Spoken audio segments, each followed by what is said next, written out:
Hey, good afternoon, everyone, and welcome to another episode of the award winning recovery podcast, Get in the Herd, brought to you by the McShin Foundation. I'm your host today, Nathan Mitchell, and we are joined today by I was thinking before the show, what do I want to call you? Vivacious, exuberant, so full of life and energy that I'm just like so eager to talk to you more. Um, Carolina Ayala. Did I say that correctly? You did, Nathan. Thank you. Welcome to the Yes. show. Um, you're calling from California, so I know it's still morning there. So I'll say good morning. It is 2 o'clock in the afternoon here. And I see that you're in your car. I love that. Multitasking. Tell me, how's it going? What's going on with you? First of all, hi, Nathan. Thank you so much for having me here. It's great to see you again. Um, so, yes, I'm in my car. This is my mobile office. Pretty much, I'm in it all the time, every day, every webinar that I'm in, any training that I'm in. Everybody knows I'm in the car. So it's kind of funny. It's a running joke. But things are going good out here in Cali, Riverside County. I think I was up there at McShin in November, if I remember correctly, visiting you guys. And the Happier Life Project, our RCO out here, is, slowly but surely plugging away. The movement of peers is moving out here in California, fortunately. Yes, I know the power of the peer. So just staying, on top of that and making sure that we grow with it is kind of where we're at. A lot of changes, That's awesome. personally Yeah. and in work. Yeah. So. Well, so you are the founder and executive director of excuse me, the Happier Life. I There's an organization similar named here. That's why I'm stumbled over it. The Happier Life Project, Mhm. and I'm excited about this because I know that when we talked when you were here in, I guess, November, things were very fresh. So how have things progressed in your RCO building as the founder slash executive director slash you have a whole board of people? Well, I think it was still a lot of ideas when I was over there, and just kind of, I check off a lot of boxes as far as like, women formerly incarcerated, substance use, mental health challenges, bilingual, Native American.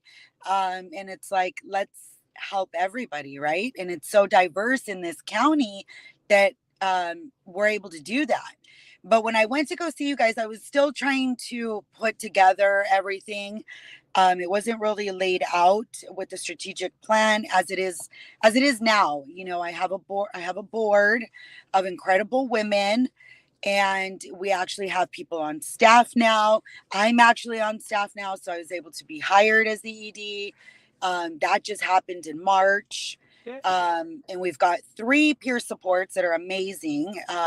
Two women, 1 guy, myself. Also, I do it in Spanish and English, and just a team of volunteers, that are ready and willing to help. We just have to grow a little bit more. I'm in a county where the county provides peer support within treatment, within the mental health space. So really finding that, being that voice of community where RCOs really shine, is kind of where we're at. So a lot of listening sessions, a lot of letting people hear who we are and how we work in the ecosystem of recovery. I I thank you for sharing that, and I want to read what I'm sure you'll know as you. The Happier Life Project is a excuse me. The Happier Life Project is a recovery community organization that shifts perspective. I love that. Reduces stigma and provides hope around recovery. Our foundation of peer to peer relationships lets us meet people on their chosen pathway of healing and support them in discovering the answers to their wellness. Combining evidence based practices with a holistic approach, we connect our peers to a reliable network of services and share our lived experience that recovery is possible and everyone can achieve a happier life. That is so beautifully said. And when I read Shift's perspective, I immediately, and I just read that this morning, and I went, oh, I'm stealing that. So I will give you credit every time because I'm using that, because those three things together, and I will use that. But I Thank you. love what you said there. Where are you finding that your support is best delivered? How are you get meeting your clients? Where are you meeting them from? So it's really diverse. I mean, it's been so I work with like the parole department Hmm. quite a bit. It was interesting. Just like a week and a half ago, I was in Moreno Valley participating in a peace and justice summit with other organizations that are specific to the reentry population. And I was there and I opened up with the land acknowledgement. And I realized when I was on stage, like I used to report to parole 20 years ago in this building.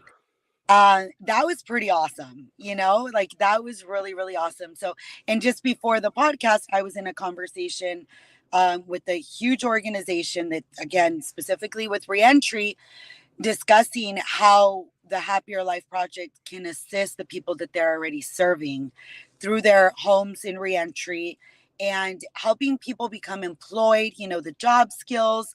Um, People aren't really saying, like, hey, I need peer support. They're like, hey, I need a job. Right. Right. And so it's like, yeah, but now let's talk about further in that, like what is your, your where you're staying at? Like, are you able to have enough rest to wake up in the morning to go to work? Sometimes people don't think about that just because they have a roof over their head. Or like, how am I going to get to work? Or I'm feeling a little bit nervous. Just being there as a support alongside them is really important, I think, for anybody coming out of incarceration. So that's like a sweet spot for me. Like my heart is there. Also, people that are in recovery already that need additional support in other areas of their life. For Okay. example, like my chosen pathway is 12 steps. However, I have a coach as well. I have a recovery coach, because my sponsor to me is there to walk me through the steps, Hmm. and that's all. And my coach helps me with other things in life, the other dimensions of Carolina.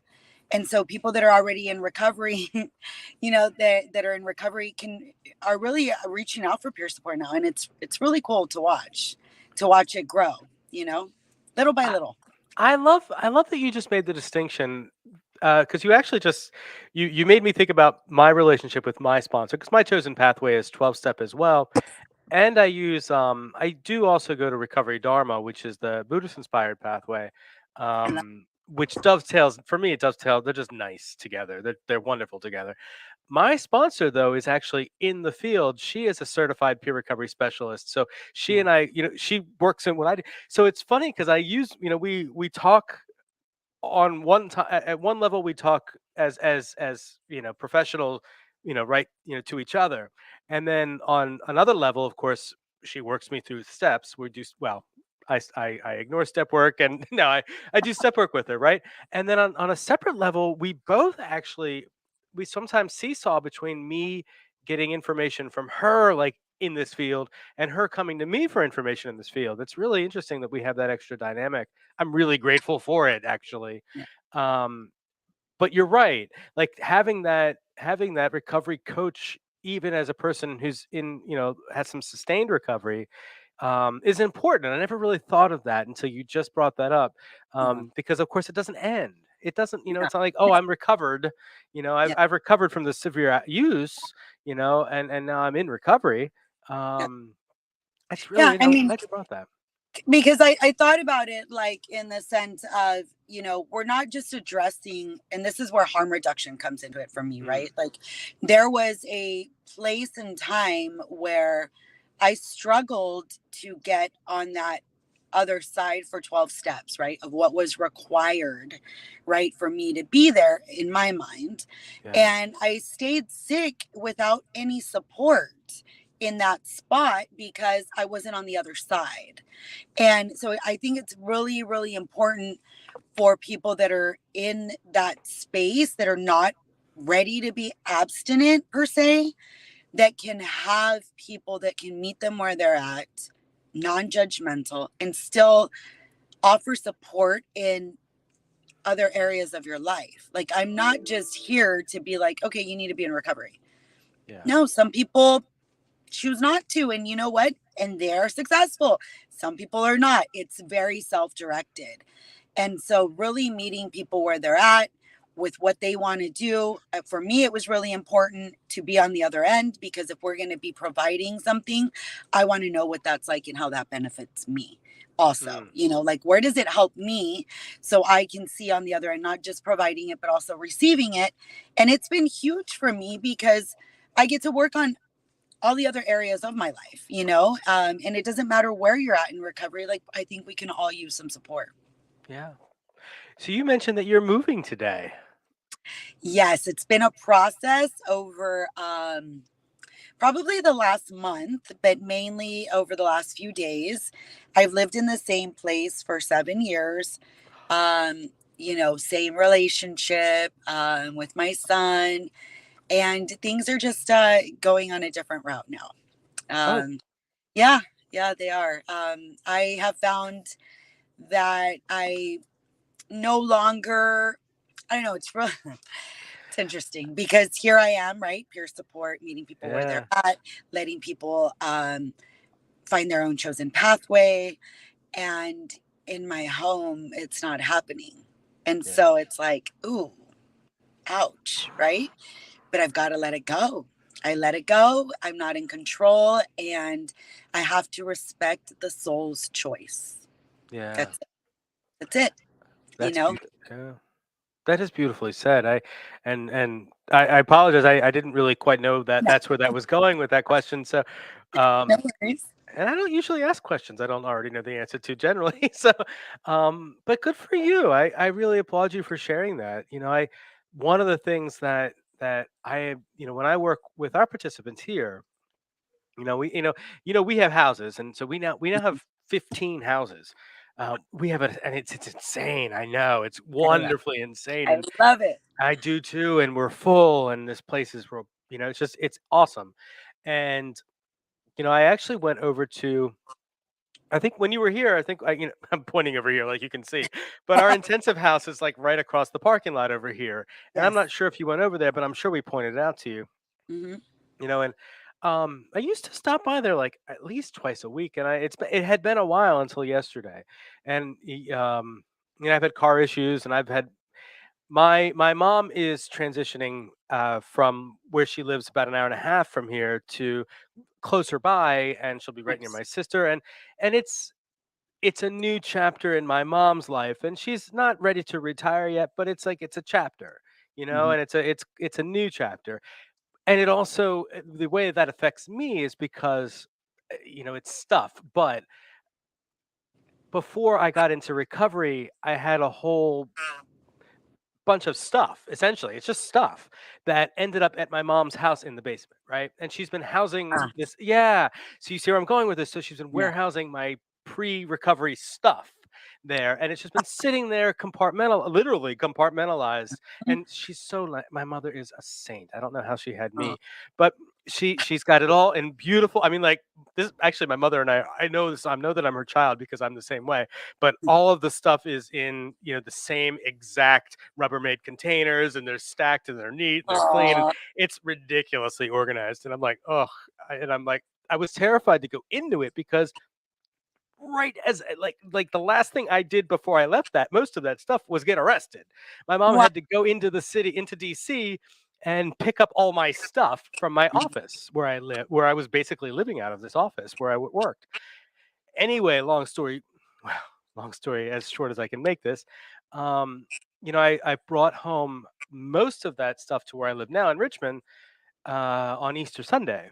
And for 2 weeks, I've been kind of struggling to go through this stuff because the emotional. I mean, I knew it was going to be emotional. I didn't realize the emotional attachment to my mom and this transition because it's a big transition for her too.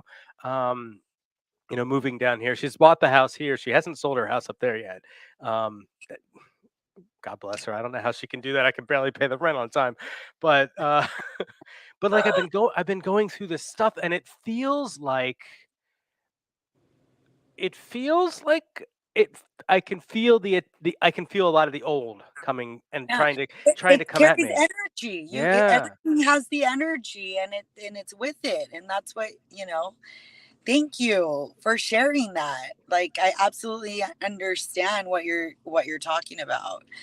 Sorry, I didn't mean to interrupt you. No, no, no. Well, and the reason I say that is because like I feel like the pool of wanting to get back into the remorse and the pity me and the oh my Mm, gosh. And I wish I mean, like, I've got all these tools in recovery, and like, I don't want to use them. I don't want anybody there. And I'm like, go, leave me alone. My mom was with me when I first went through the stuff. Like, I went right to the stuff where I knew there might be drugs because that was like one of my biggest yeah. concerns was, that I would. Finding. Yeah, and I found I found alcohol actually a Wow. couple times. Yeah, and here's the funny thing. I found a flask and I didn't dump it out right away. I left it till the next day. Oh, and Mm, did I think about it? mm. I'm like, "Oh, that was really expensive Irish whiskey, and I know it's good." And Oh yeah. I'm literally salivating thinking about it. So it's like I recognize that as a peer in recovery, like and who works as a peer to support others in recovery. What you're telling me is, I need to make sure that I'm taking care of myself too.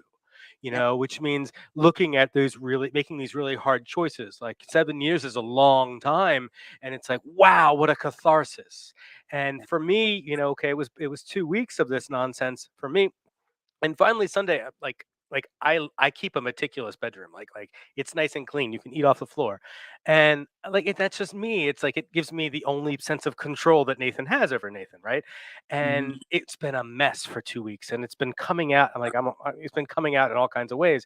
And Sunday, I was Isn't just like, that interesting how it oh my god. happens? Yes, and yeah, I was like, "F this" on Sunday, and I'm just like, "Grr, grr, grr,"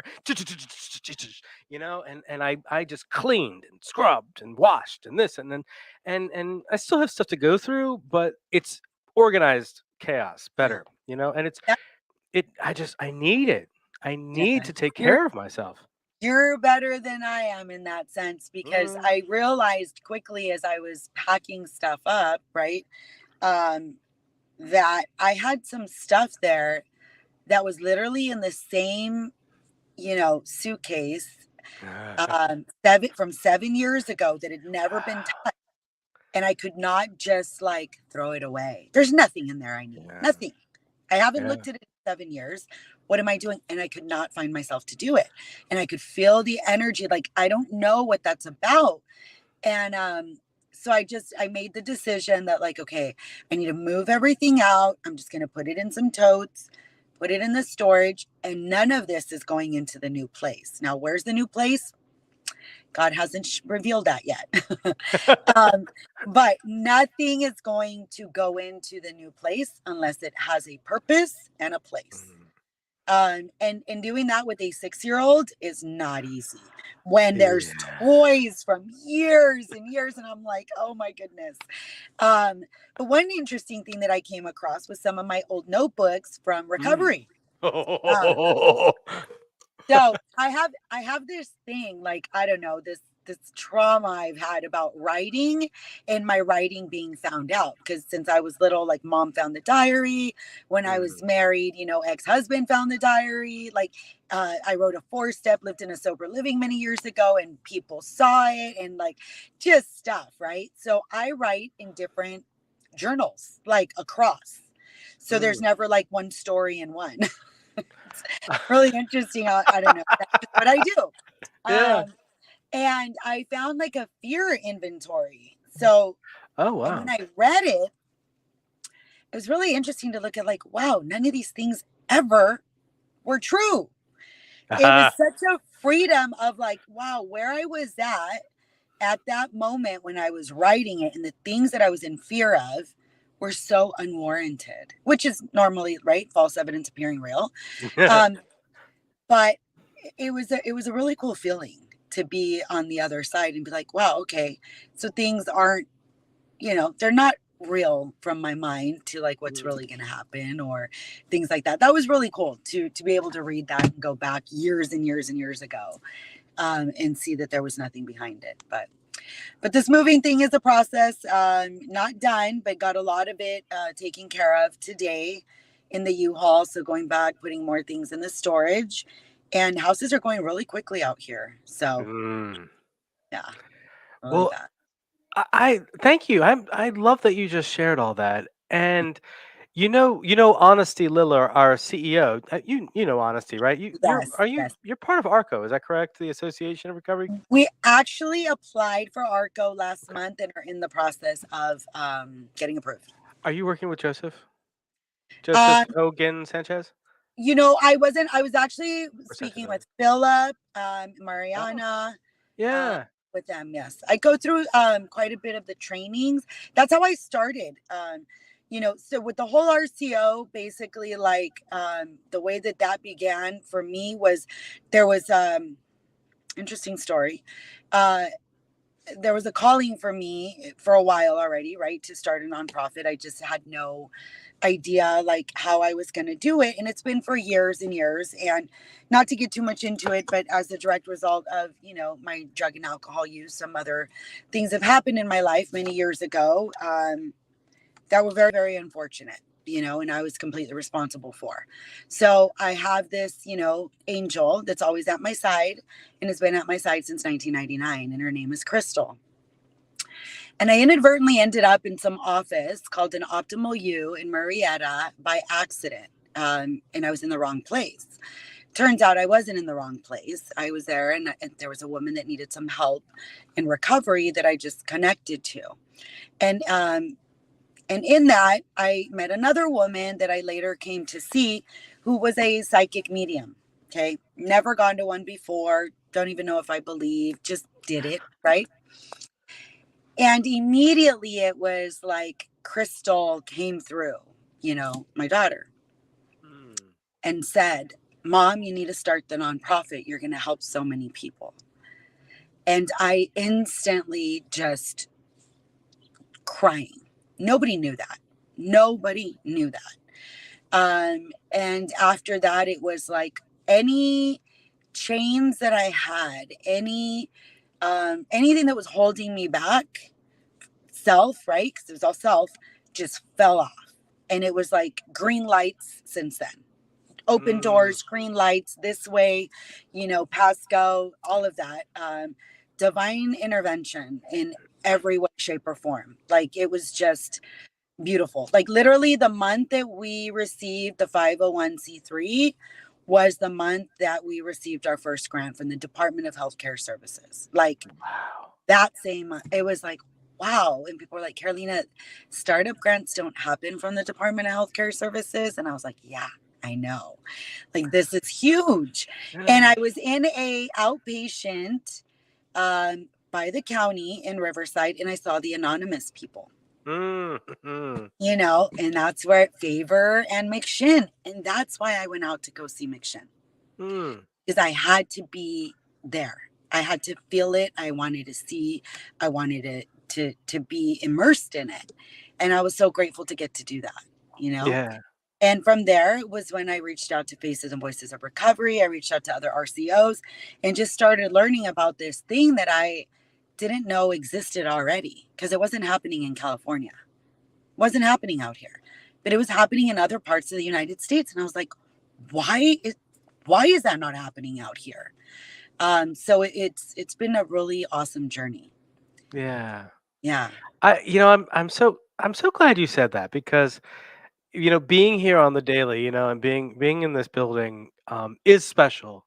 It's special. There's constantly, there's constantly an atmosphere for the opportunity of hope and love and healing and caring, and I'm Mm. still me, and I bring me to the table all the time, and I'm still, you know, ego and all the fears, all the character defects come in, and sometimes it's like I come in here and I'm like, oh, this again, that person again, and I'm so grateful that like I get to meet people like you, but also I work with people who do that too, but in the but know the or I guess maybe they don't do that, I don't know, but believe in that higher power, in that power greater themselves, where it's like, actually, you know, this is where it's supposed to be. This is what's supposed to be happening right here in this moment. And you can accept that or not. It's still going to happen that way, and find a way to be in the solution. And so I really work with amazing people, and I bring up honesty because I think you probably know this, but she just wrote her book. It just Yes. got published, and I think about, because she jokes with me right after she published, like, "All right, your turn now," and I'm like, I need some time. And I I I read her book, and it's very honest, and she talks about things that, and I'm like, I don't know that I want to write that book when my mother's alive. And Oh, I love my mom, but I don't want my mom to read some of this stuff. mm, And but I also don't want to live a life that I can't share with my. So I'm like, I'm now torn. Like, I'm in this, like, it's yeah. this other new phase. I'm so glad she wrote her book because it's amazing, and I read that, and the power of it, Gotta and read it. I have you read it? No, not yet. I'm Oh, going we'll to. have to get you a copy. Yeah. Yep. Because she's, I mean, honesty is just this beautiful, beautiful, beautiful soul, and she tells this story, and she tells her, she's just her. It's her, and I know honesty well enough. That I've known most of that I knew in the story, but the content a little. It's just nice to have that. And I'm just like, wow, how freeing is that to be able to do that and be like, I don't give a crap what you think, you Yeah, know, and to exactly. be there to live in that truth. And In your you know truth. To thine own what self be true. to thine own self be true. So I think about that, and I think about what you talk about in the Happier Life Project, right? So the what is it that it said up here? You describe yourself as, I just lost it. I'm sorry. No worries. Contact. Um, Meet our board. This, I love this because I'm going to read you a brief from your bio here, and I wrote this in the description of the show. You are the founder and executive director of the Happier Life Project, as a trauma-informed certified peer coach, facilitator, and advocate for the recovery community in Riverside County. And so what I want to ask about that is, what does it mean to be trauma informed?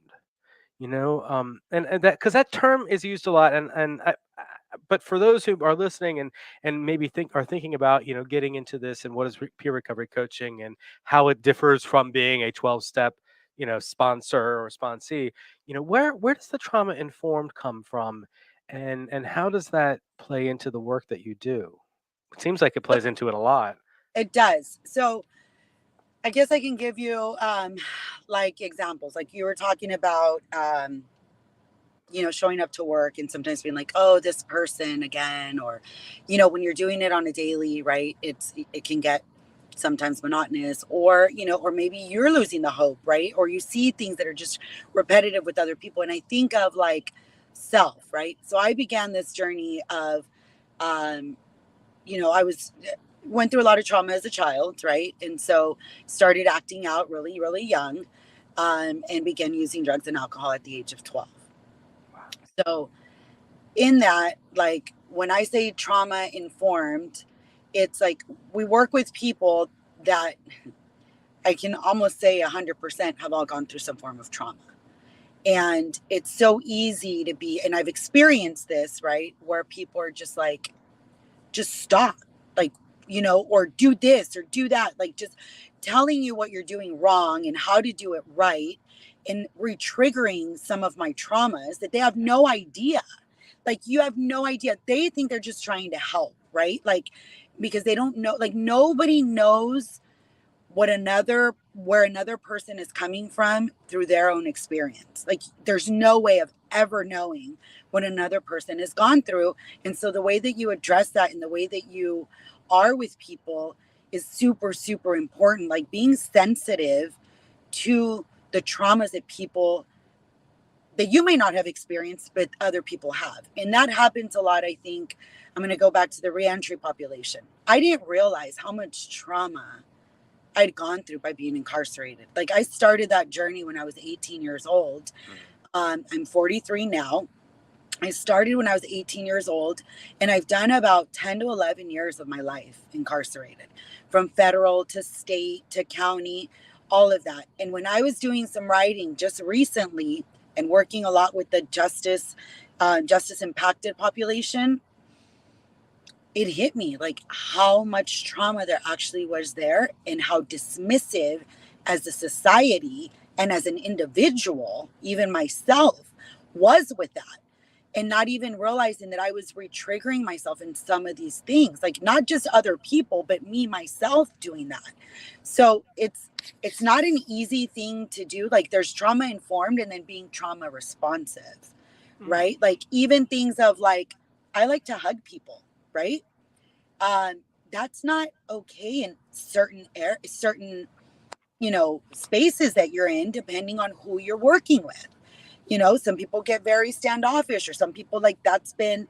So being informed of who you're working with and what may have happened or occurred, and sometimes just asking permission for things, Yeah. on what you're saying, and just, I don't know, it's just being very mindful, being very, very mindful of who you're working with, who you're supporting, and how you're addressing certain things, because you don't want to re-trigger anybody, and re-traumatize anybody. And sometimes we do that inadvertently when people are trying to help, Yeah.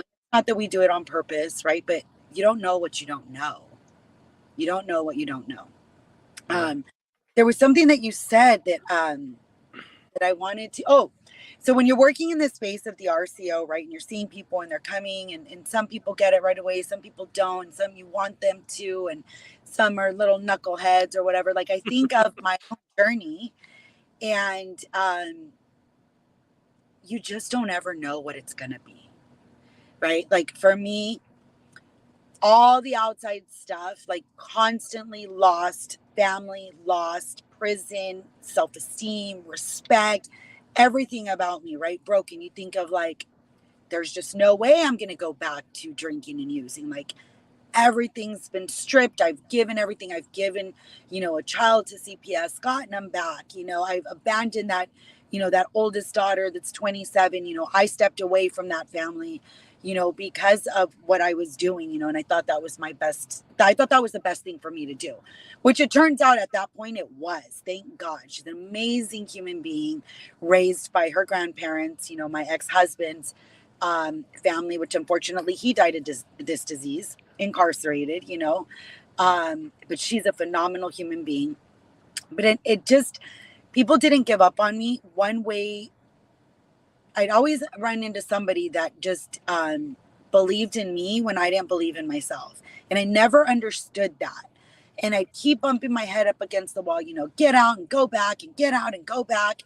And I had no idea what I was doing. And here, it took some time, but just having somebody that holds out that hope is all that it takes. And you just don't ever know when it's going to be that it just clicks, Yeah. or what somebody's going to say, what experience you're going to go through. And I used to think it was about what happened, right? Like, it's not what happened, what's that saying? Like, it's not what's wrong with me, it's what happened to me, kind of thing, Mm. is also part of like the trauma informed. I think it's not what's wrong with you, but what happened to you. And being able to look at people instead of Mm. in a reactive mode of like, oh, you're offending me or you're affecting me. It's like, wow, what happened to them that they're the way that they are, or that they're having to respond in that way to me, is another way of looking at it. And it doesn't always happen perfectly, right? But you just do the best that you can. And holding out the hope for other people that, I also facilitate craft in Spanish, which is the community reinforcement family training, right? And it's like they ask those questions. So not only am I the person that was the drinker and the user, now I'm on the other end of having that partner that you want them to get sober, right? And you're going crazy because you want them to get sober and they're just not doing it. It's not your job, and it's never going to work out that way. But I like to let the families know and the parents know, like, don't give up hope. Like, take care of yourself, but don't ever give up hope. You don't ever know what it's going to take, or what it's going to be, or what day that is where everything's going to change. And then it's full throttle the other way. Like that. It just really just changes so drastically sometimes. And I don't know. I love that. I love that. So It's really difficult for me to step away from a relationship where that person has not found their spiritual experience or their psychic change, Yeah. and holding that hope, but staying firm with my own boundaries of what I need, what my child needs, and what is okay, but still love them anyways. Yeah. That's a radical love, you know. Radical love. Yeah.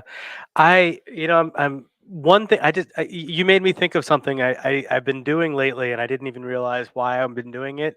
And you know, you've been to McShin, you've been to Hatcher, and my office is right here on the third floor. And most of the the action is on the first floor. That's where it's the loudest. And um, I- it's nice to be up here and quiet. Sometimes I need to get back into the chaos, but what I've been doing it a little more lately, and we've also had an uptick in staff and an uptick in peer recovery specialists being on staff here, or coming and getting their hours. In Virginia, you need to get 500 hours to get certified, blah blah blah.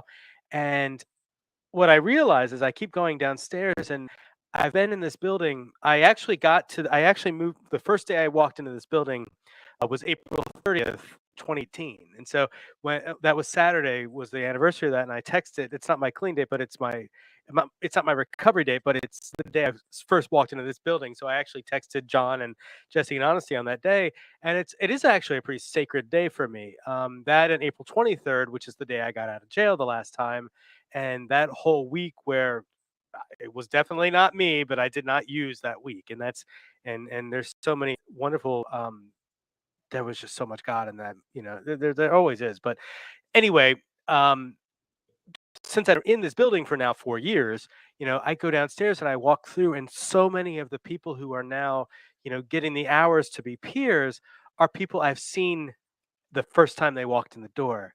And it is so, or the second or third, or maybe, but when I saw at the worst, and now I get to see them at the best. And it's really, really powerful. It's a testament to what has been built here, with this incredible group of people that said, a couple years ago, 18 years ago, hey, you know what we're doing here is not working. Let's see if we can do something else. And John and Carol saying, all right, McShin, and doing this thing and putting it together, and talk, and bringing William White into it, and the whole model there, and really examining a different way of a different approach to recovery, and bringing it all together. And I get to go see that, like anytime I'm upstairs and I'm like, this isn't working.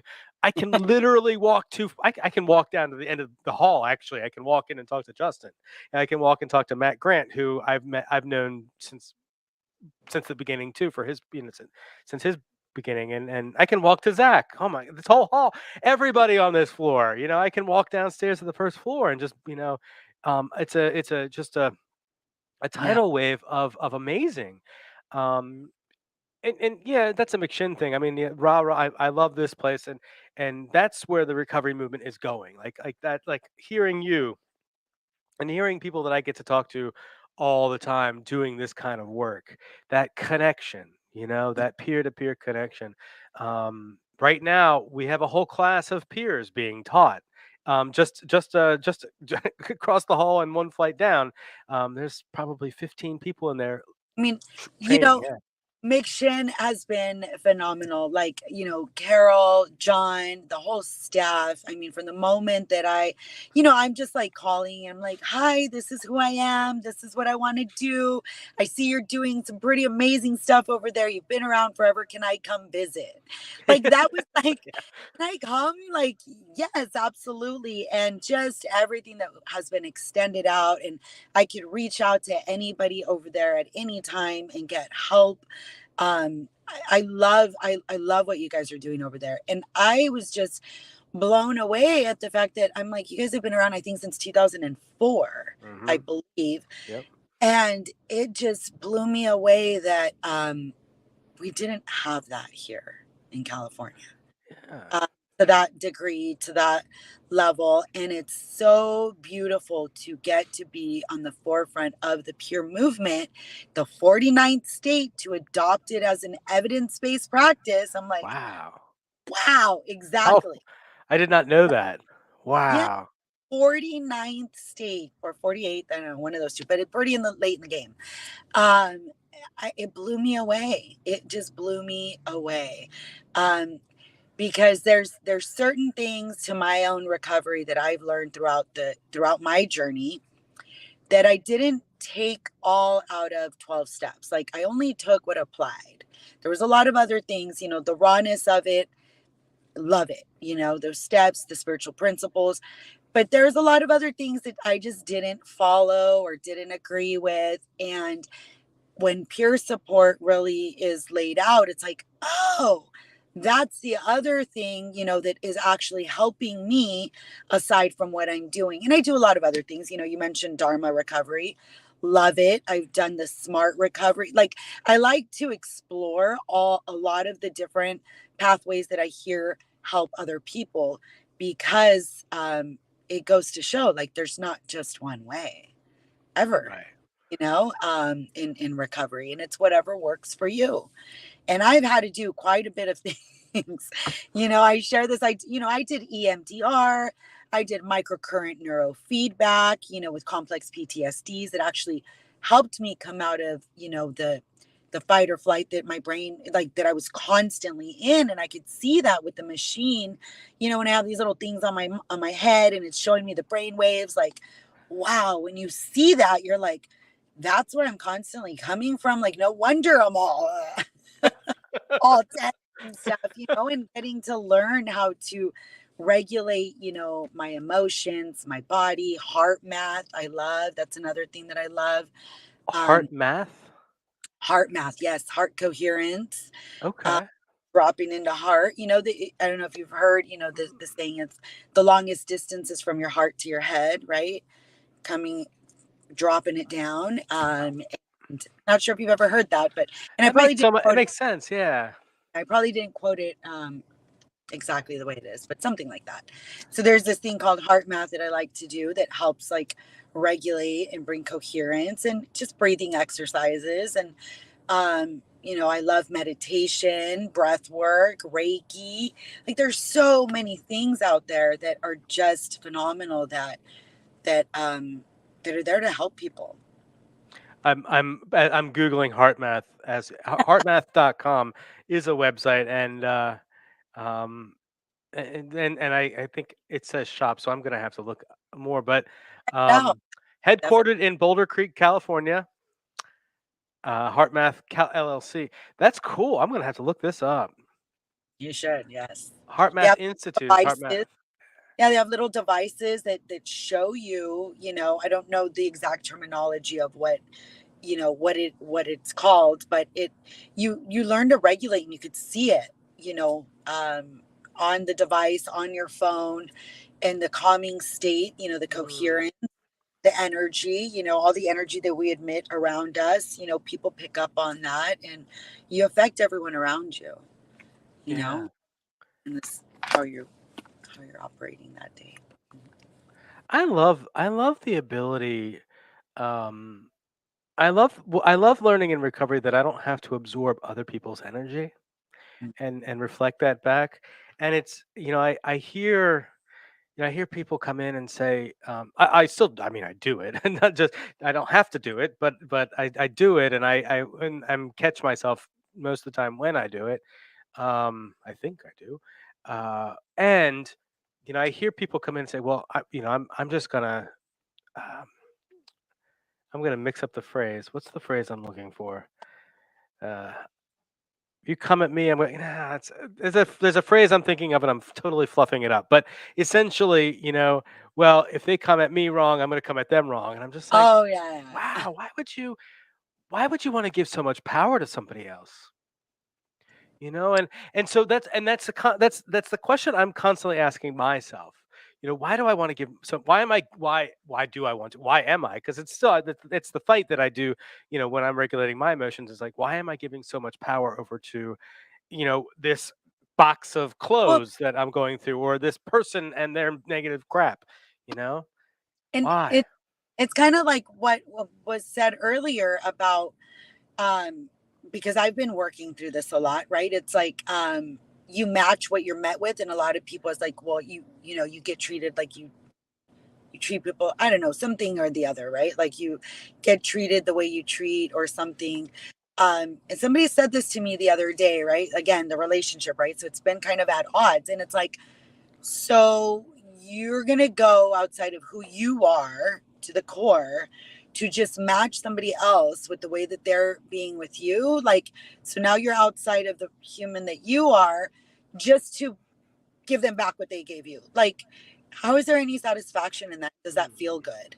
Right? Does Yeah. that even feel good? So, taking it a step further for me has been like, ooh, something, irritated me, like, I don't know, scratched something there that I didn't like.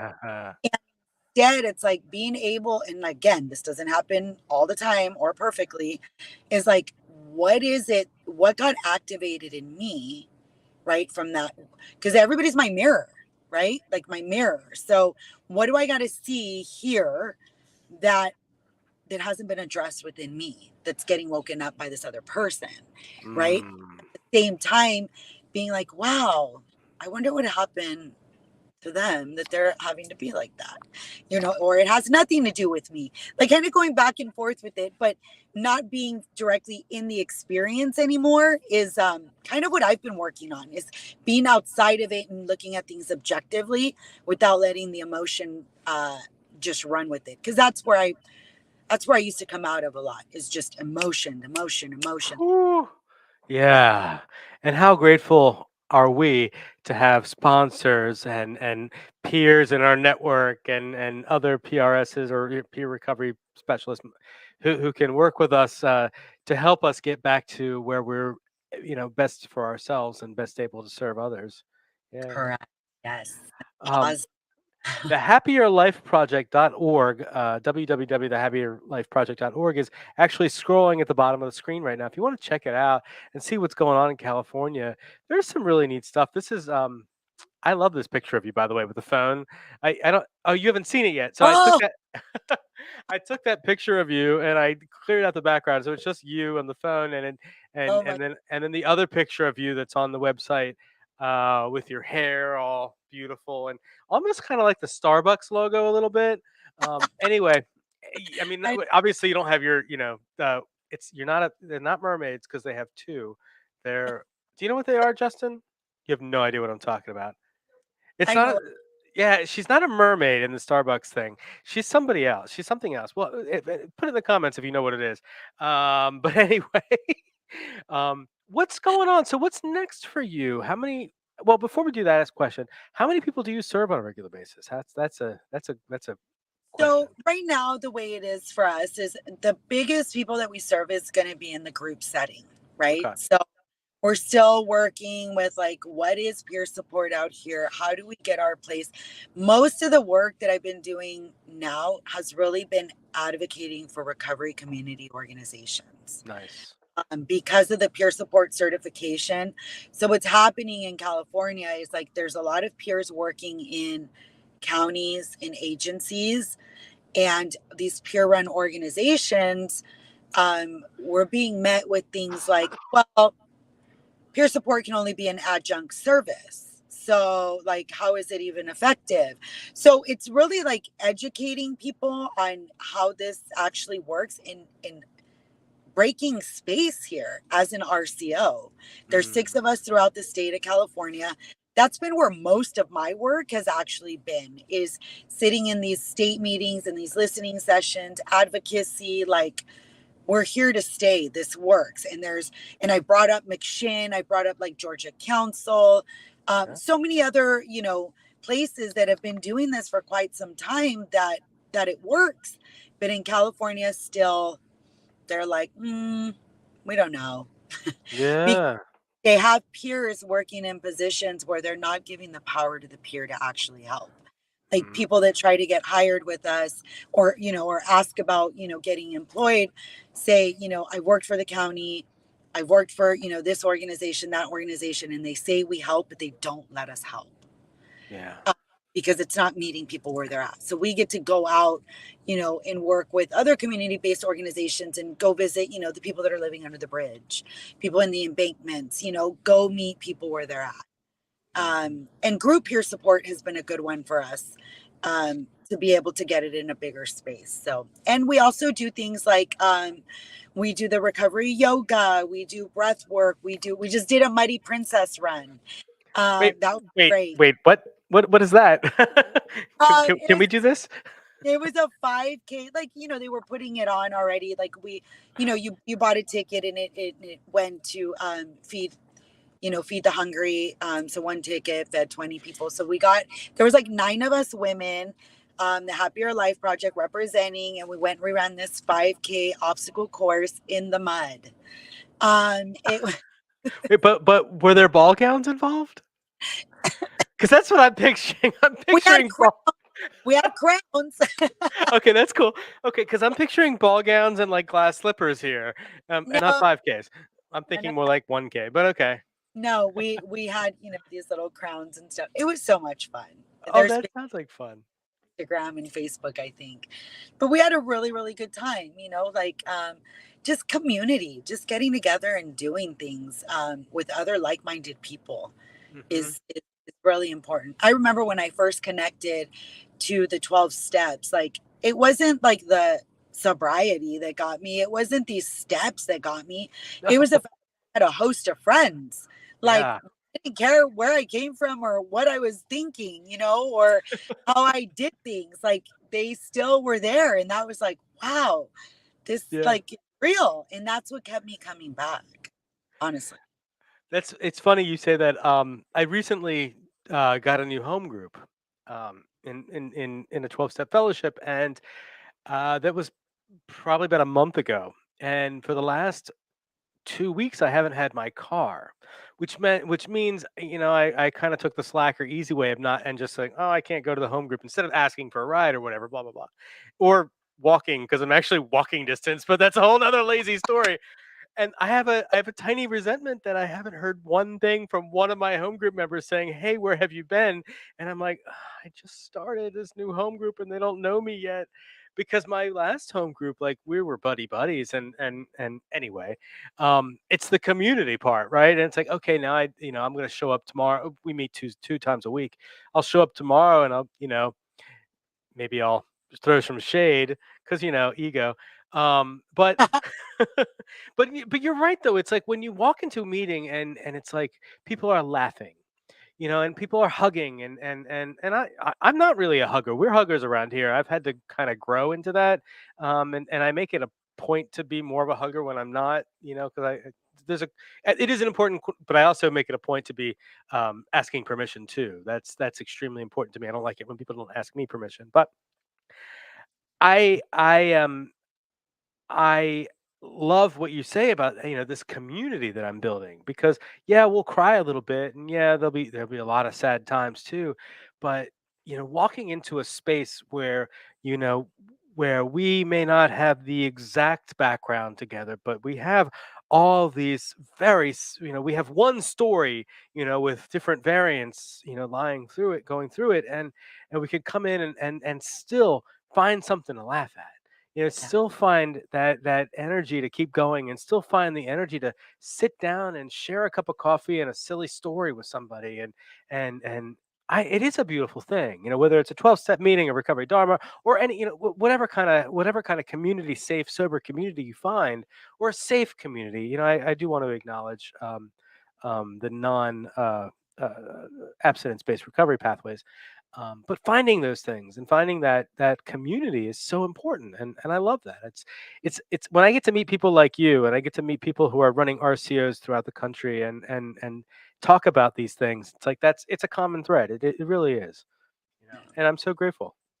Thank you. Yeah, we're looking forward to growing and really, setting the pace for Southern California, for RCOs. And it really is about community, not just in recovery, but like everybody needs to recover from something, and we all can connect. Like, I really believe, we are all one, and whether you're not directly affected, you're affected in one way, shape, or form, and by this thing called life, the human experience, Yeah. and community and connection is where it's at, I think, You it's it is actually, I guess, time to start landing the plane here, but You mentioned earlier, I just want to touch on one thing you mentioned a while back. You talked about the staff here and our participants, and one thing I want to acknowledge because we had a board meeting last night is just how incredible and powerful our board is, and not just because they bring money. I mean, I don't know what they do as far as money wise goes, and that was just fine. I don't need to know that kind of stuff. What I know is that like the board meeting was happening across the hall from my office last night, and I didn't.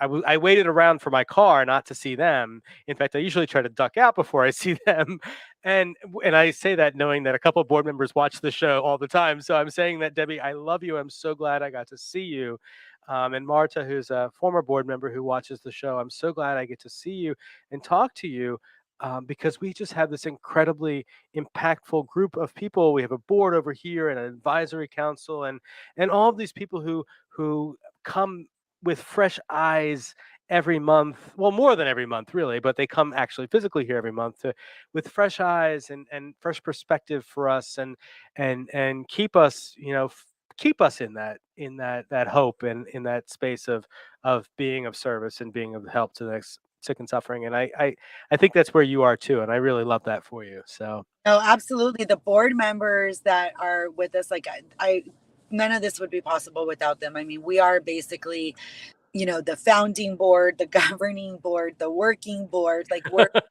yeah. right. Like we received our designation in September, right? Like, and we are in May. We've been plugging away at it and made huge strides in laying the foundation. They're phenomenal women, and I love them to death. It's just as like um and we look forward to growing, and growing the board and stepping down and allowing other people, like you said, fresh faces, new ideas, just people that are really in it, to be able to step up and contribute to the organization is crucial to and vital to its survival. That's awesome. Do you have anything you want to say to close us off here? um well, I've that said that probably was it. Oh, I've said a lot. No, no. Thank you so much for having me. This is my first podcast ever. I'll say that. And thank you to McShin for everything and extending your organization, your staff, everything that you do Hmm. for RCOs like us that are new to learn and to grow from seeing you guys. And thank you for having me here. I appreciate um, our guest today. Oh, Carolina, I didn't even tell you this. I forgot. Our largest audience, and you're gonna laugh at this. Our largest audience is actually people who are currently incarcerated. it. Nice. I I love I it's my favorite thing that we're able to do. I mean, all the jail work that we do is my favorite work. This is where we're able to get in where we can't get in, and it. so we're on tablets all across the country. Wow. I It's love that. yeah. Oh my Um, gosh, amazing. I love I do I it is amazing, and it's not my idea. I'm so glad it happened, and we're going to expand and do and get more and more, but we give it away for free. It's like we just do this thing. So I'm so grateful to have you today. Thank you. One of the things that I love about Miction is that the fact that you guys can go within the walls and you deliver what you do, which is so vital and necessary. And we're working toward that here in California as well. We're a little bit behind in the times in that sense, but like that's where it's at. Like I feel like the moments that I was incarcerated were the times when I was actually able to learn and dive into and digest and really soak in a lot of things that actually have helped me now. It may have taken a little while, but I'm able to reach back into those things that I did learn while I was incarcerated, that I did reach out to, that I did read, that I did follow, that I did learn and actually apply it to my life today. Yeah, pretty cool, isn't it? It We is. get we get to do some neat stuff. So, our guest Carolina Ayala today with the Happier Life Project in California, and I know there's going to be some really cool things to hear going in the future. To hear from you, Carolina. Any way that we can help out, I love you and come back on the show. But thank you for being our guest today. So, Thank you. thank you. Thank you. Thank you, Justin, for all the hard work you do over there, my friend. And Absolutely. um, Thanks, It is. Justin. It is what, just noon over there for you, isn't it? It is 12:01. Well, happy after or good afternoon, and Yep. we will see you later, everybody. And stay in the herd. We will see you on Thursday at 2 p.m. All right, everybody. Have a great rest of your day. Thanks, Bye. Carolina. Bye. Thanks.